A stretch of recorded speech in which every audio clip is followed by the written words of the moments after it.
Hi everyone, आज हमारा discussion होने वाला है। ये पहला ट्रायल है हमारा जिसमें हम ऑफिस में जाते जाते समय कुछ इंपॉर्टेंट टॉपिक्स के ऊपर डिस्कशन करना जारी रखेंगे। मतलब हर रोज कुछ न कुछ एक 3, 2, 1, 0.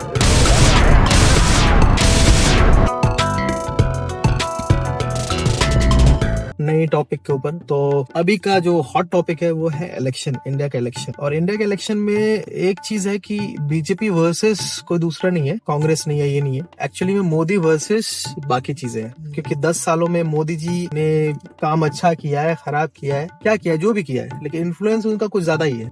और ऐसा इन्फ्लुएंस है कि अब बीजेपी ना होकर के मोदी हो गई है। राजनीति तभी अच्छी होती है जब सामने वाला कोई ऑपोजिशन कोई स्ट्रांग लीडर हो, अच्छे से अर्थतंत्र बना रहता है। हाँ, तो आज का जो हमारा जो टॉपिक होगा डिस्कशन का वो ये है कि क्या हम तानाशाही की तरफ बढ़ रहे हैं या फिर मोदी लोकतंत्र के खिलाफ है। क्या है, मतलब ऐसे हम डिस्कस करेंगे इस पे। तो स्टार्ट करेंगे हम सबसे पहले हैरत भाई से। हाँ हैरत। हाँ, मुझे तो लगता है कि अभी तक तो नहीं है जितना पहला होता है। डिक्टेटरशिप तभी आती है जब वो अपनी मनमानी करते हैं। हाँ सनी भाई, बट आपको नहीं लगता कि जो हमारी जैसे स्वतंत्र कुछ संस्थाएं हैं जैसे ईडी और सीबीआई, इनका थोड़ा गलत तरीके से प्रयोग हो रहा है। मैं ये नहीं कहूंगा कि ये कांग्रेस के टाइम में नहीं हुआ होगा। अफकोर्स जो भी पार्टी सत्ता में होती है उस टाइम वो उसका दुरुपयोग करती है, बट सबको सामने वाला लगता है। कांग्रेस अभी बीजेपी पे उठा रही है, बीजेपी ने उस टाइम कांग्रेस पे उठाया होगा कि तुम इसका गलत उपयोग कर रहे हो। बट मुझे लगता है मेन प्रॉब्लम वहाँ नहीं है। मेन प्रॉब्लम ये है कि क्या बीजेपी आपस में जुड़ी हुई है सच में।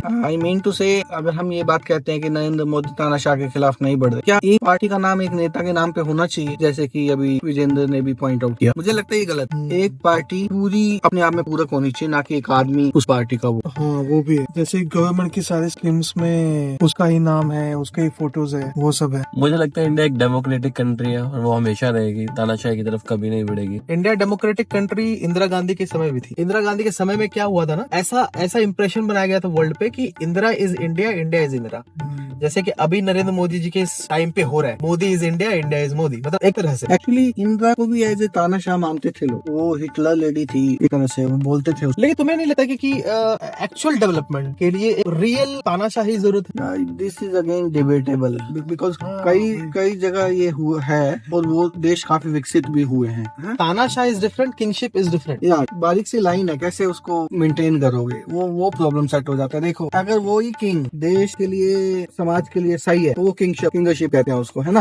बट अगर वही सिर्फ अपने स्वार्थ के लिए वो करता है तो फिर वो डिक्टेटरशिप में कन्वर्ट हो जाता है, राइट। एक हाथ में पावर आना मुझे को लगता है कि है तो खतरनाक, बहुत खतरनाक है। अगर वो इंसान बहुत सही हुआ तो बहुत सही हो जाएगा, और अगर वो बहुत गलत हुआ बहुत गड़बड़ हो जाएगा, बहुत गड़बड़। मुझे लगता है यही एक प्रॉब्लम है, मेन कोर प्रॉब्लम है डिक्टेटरशिप। अगर आपका किंग और जो भी गवर्नमेंट का सर्वोच्च है अगर वो ठीक है तो सब कुछ ठीक है, अदरवाइज बहुत प्रॉब्लम्स। बट हमारा टॉपिक अभी ये इंडिया पे है, तो इंडिया पे ही रहते हैं कि हाँ। तो बैक टू आवर टॉपिक की क्या ऐसा देखो, अगर डेवलपमेंट की बात करो तो रोड्स इंडिया में काफी ज्यादा बने। जो रिकॉर्ड है, मतलब अभी तक के, मतलब जितने भी साल आजादी से के बाद से जितना भी डेवलपमेंट हुआ है वो एक record development. No doubt infrastructure में काफी इंफ्रास्ट्रक्चर की, अगर रोड्स को छोड़ करके बाकी इंफ्रास्ट्रक्चर की बात करो, बहुत सारी बिल्डिंगे, बहुत सारी यूनिवर्सिटीज बड़ी बनी है, ठीक है, हॉस्पिटल्स ज्यादा बने हैं, ठीक है, चीजें बनी है, मतलब नो डाउट, मतलब डेवलपमेंट अच्छा खासा हुआ है, ठीक, जितना एक्सपेक्टेड होता है। जो अपोजिशन है इस टाइम क्वेश्चन उठा रहा है मेनली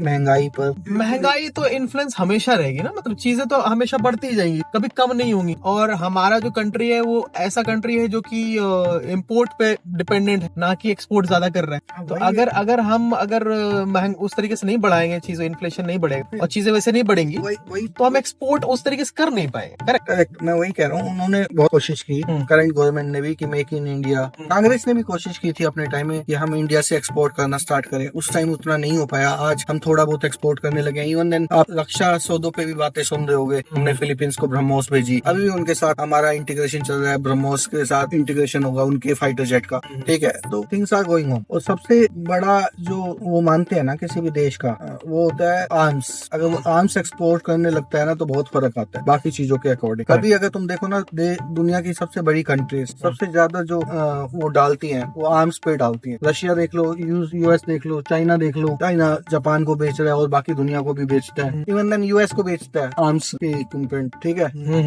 यूएस देख लो पूरे यूरोप को, इजराइल को बेचता है। रशिया हमें बेचता है, तो उसका भी अपना बहुत बड़ा वो है। रशिया ने पूरी दुनिया को बेचे हुए हैं। मिडिल ईस्ट में रशिया के बहुत सारे आर्म्स सप्लाई होते हैं। तो नो डाउट है, चीजें तो एक्सपैंड हुई है, मतलब इन सब चीजों में अगर बोला जाए डेवलपमेंट के मामले में। लेकिन फिर भी हमारा टॉपिक वही है कि क्या हम तानाशाही की तरफ बढ़ रहे हैं? अगर बीजेपी जीतती है तो क्या मतलब हम तानाशाही की तरफ बढ़ेंगे? क्या जैसे लोग बोल रहे हैं कि कॉन्स्टिट्यूशन ही बदल दिया जाएगा, क्या ऐसा होगा क्या? तो अभी तक जो भी उसने डेवलपमेंट की है और जो भी अच्छी चीज है और जो भी बुरी चीज है, तो आपको क्या लगता है क्या क्या अच्छा किया है, क्या क्या बुरा किया है? एम्प्लॉयमेंट के एंड पे ना बीजेपी बहुत ही ज्यादा गड़बड़ है। बीजेपी के एंड पे मतलब शासन में एम्प्लॉयमेंट लेकर के एक सस्टेनेबल एम्प्लॉयमेंट, नॉट कि मनरेगा निकल गया या यहाँ खुदाई चल रही है, यहाँ ये चीज, उसकी बात नहीं कर रहे हैं, ठीक है। हम बात कर रहे हैं एक सस्टेनेबल एम्प्लॉयमेंट की। उस फ्रंट पे बीजेपी शायद बहुत पीछे है कांग्रेस की। कांग्रेस के समय में जितनी भी गवर्नमेंट जॉब्स थी वो फिल हो जाती थी। मेरे को लगता है उनकी आइडियोलॉजी है कि वो प्राइवेटाइजेशन करना चाहते हैं। उसका रीजन मुझे लगता है कि वो चाहते हैं बेटरमेंट हो हर चीज में।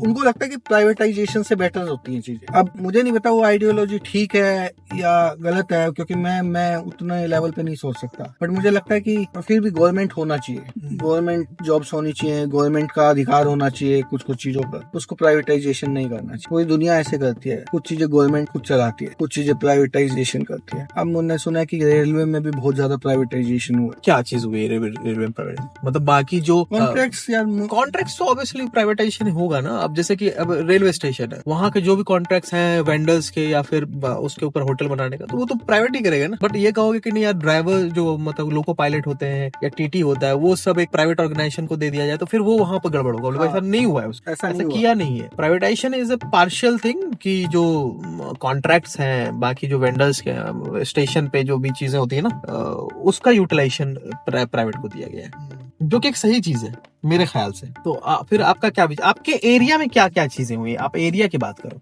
मेरे एरिया में ऐसा नहीं है कि काफी वो चीजें हुई है, बट मेरे को लगता है कि क्या स्टेट पॉलिटिक्स और सेंट्रल पॉलिटिक्स एक है? नहीं, बिल्कुल बहुत डिफरेंट है, बहुत ही डिफरेंट है। तो वही मैं कहना चाह रहा हूँ कि ये बातें बहुत अलग है। अब प्रॉब्लम क्या आती है ना, मेरे को बताए जो कॉमन आदमी की प्रॉब्लम है इस टाइम लोकसभा के चुनाव में, वो देखते हैं मोदी जी का चेहरा। हाँ, और हो सकता है उनके स्टेट में जो काम किया हो वो किसी दूसरी पार्टी ने किया हो। एग्जैक्टली। तो अब वो किसको वोट दे? स्टेट के बंदे को दें। और यही क्वेश्चन बार बार मीडिया चैनल्स उठाते हैं कि किसको देना चाहिए वोट। अब जैसे मैं कल न्यूज सुन रहा था, फायदा होता है मतलब उसके राज्य को ही देना चाहिए। जो बहुत मुश्किल है ये सवाल और इसका आंसर ना, मतलब इतना स्ट्रेट फॉरवर्ड नहीं है। इतना स्ट्रेट फॉरवर्ड नहीं है, लोगों को पता भी नहीं चलता है कि मतलब किसने क्या काम किया है, क्या नहीं किया है। दिल्ली में कहा कि आपने बहुत अच्छा काम किया, मतलब ये बोलते हैं लोग।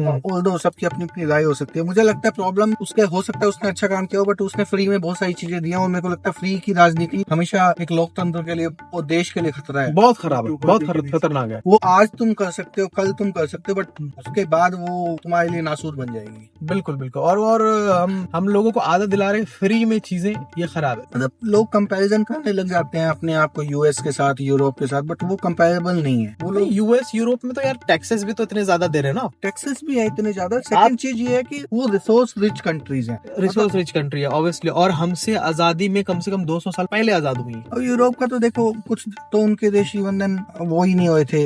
मतलब ब्रिटेन, आपको पता ही है कि ब्रिटेन ने ही सब पे कब्जा किया था ओवरऑल। अरे ब्रिटेन क्या, पोर्चुगीज ले लो, फ्रांस ले लो, ये सारे के सारे दुनिया से लूट करके वहां पे लेके गए। अब उनसे कंपैरिजन अपना नहीं करना है। लेकिन यूएस का अगर कंपैरिजन करोगे तो वो रिसोर्स तो रिच है ही, लेकिन 200 साल पहले मतलब आजाद हो गया था। ठीक है, जो हम आज कर रहे हैं वो बहुत पहले करके बैठ चुका है। तो वो सारी चीजें हम कंपैरिजन ही नहीं कर सकते उसमें।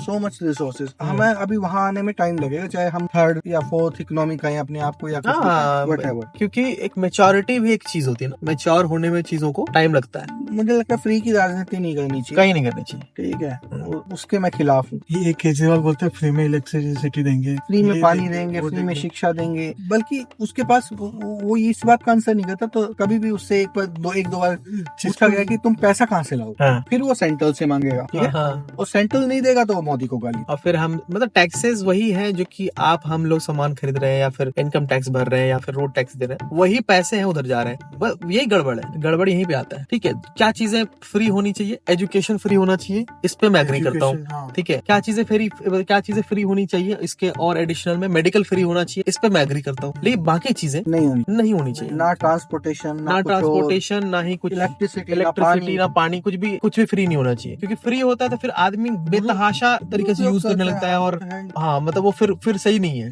ये दो मेरे को लगता है मौलिक अधिकार है, एक स्वास्थ्य और एक शिक्षा, जिसपे सबका हक होना चाहिए, और गवर्नमेंट को इसके ऊपर बहुत काम करना चाहिए, और किया भी है। किया है ऑब्वियसली किया है। आयुष्मान कार्ड का जो है ना, मतलब एक मेरे अंकल है, अभी वो क्या कहते हैं, कैंसर से पीड़ित है, और मेरे चाचा है खुद के अपने, और वो दिखा रहे हैं मुंबई में, ठीक है, टाटा हॉस्पिटल में। तो उनका जो आयुष्मान कार्ड के अंदर में 70,000 रुपीज गवर्नमेंट की तरफ से दिया गया है ना, 70,000 रुपीज गवर्नमेंट की तरफ से। गवर्नमेंट कर रही है, उतना तो गवर्नमेंट ने किया। 70,000 हमारे यहाँ कितना है पता है? 5 लाख की लिमिट है। पता नहीं, फिर मेरे अंकल को उतना नहीं पैसे मिला। देने ही नहीं है, वो कार्ड से ही कट जाता है डायरेक्ट। मतलब किसी भी हॉस्पिटल में। हाँ, किसी भी हॉस्पिटल में। अच्छा, ये मुझे नहीं कोई पता था। पर्टिकुलर इलाज के लिए पर्टिकुलर हॉस्पिटल्स होती है, हाँ, तो वो उस जगह पे वो कवर होता है। अच्छा, नहीं ये सिर्फ टाटा मेडिकल में गया, तो शायद उनका कुछ कोटा होता होगा। हाँ। नॉट श्योर इसके बारे में, बाकी पता करके मैं बता सकता हूँ बाद में। कहीं लेकिन- हॉस्पिटलों में कार्डिया के रिलेटेड होता है, कहीं पे कुछ और होता है। तो मतलब काम किया है, चाहे आयुष्मान कार्ड हो, चाहे हॉस्पिटल्स का प्रबंधन ठीक करने पे बात हो। मतलब हॉस्पिटल सब फैसिलिटीज काफी हो रही है गवर्नमेंट हॉस्पिटल्स में भी। हाँ, हमारे मैं अपनी भिवानी की बात करूं, वहाँ का मैं गवर्नमेंट हॉस्पिटल देख के आया। It's very good. सुविधाएं, वहाँ की जो फैसिलिटीज हैं, दे आर गेटिंग रिच। मैं यही बात कर रहा हूँ कि ऐसा नहीं कहेंगे कि बीजेपी ने काम नहीं किया, कांग्रेस ने भी अपने टाइम में काम किया था। हो सकता है उसकी स्पीड स्लो और उनकी आइडियोलॉजी कुछ और हो, बट अभी मेन प्रॉब्लम सेट ये है। हम काम के बारे में एक्चुअल डिस्कशन नहीं कर रहे हैं, हम कर रहे हैं डिस्कशन की क्या, क्योंकि बहुत सारे ऐसे इंफॉर्मेटिव जो यूट्यूब चैनल्स हैं, वो इस चीज के ऊपर बात कर रहे हैं कि मोदी ने ऐसा किया कि जैसे जितने भी प्रोग्राम्स है ना, सबका जो नामकरण है वो प्रधानमंत्री आवास योजना, प्रधानमंत्री ये योजना, प्रधानमंत्री वो योजना करके, और सबके ऊपर अपना फोटो चिपका दिया उन्होंने, हर चीज के ऊपर। कोरोना के बारे में आया, कोविशील्ड जो है वो थोड़ा खतरा है हेल्थ पे, हल्का अभी असर आ रहा है, बहुत सारे इफेक्ट दिख रहे हैं, तो वहां से फोटो हट गया। तो ये चीजें थोड़ी सी मतलब लगती है ना कि बहुत ज्यादा पीआर रिलेटेड चीजें हैं। पीआर तो नो डाउट वो कुछ ज्यादा ही करते हैं बीजेपी। अब उसको तानाशाह से रिलेट करना चाहिए नहीं करना चाहिए, ये सवाल अभी भी बना हुआ है, और इसका हम लोग आपके ऊपर ही छोड़ते हैं कि आप बताओ, क्या सच में मोदी जी जो है वो तानाशाही की तरफ बढ़ रहे हैं, या फिर जो है डेमोक्रेसी है। कमेंट में लिखिए। तो कमेंट डाउन चीजें अपने विचार। बाकी हम फिर मिलेंगे किसी और टॉपिक के साथ, तब तक के लिए see you there, bye bye. Bye bye.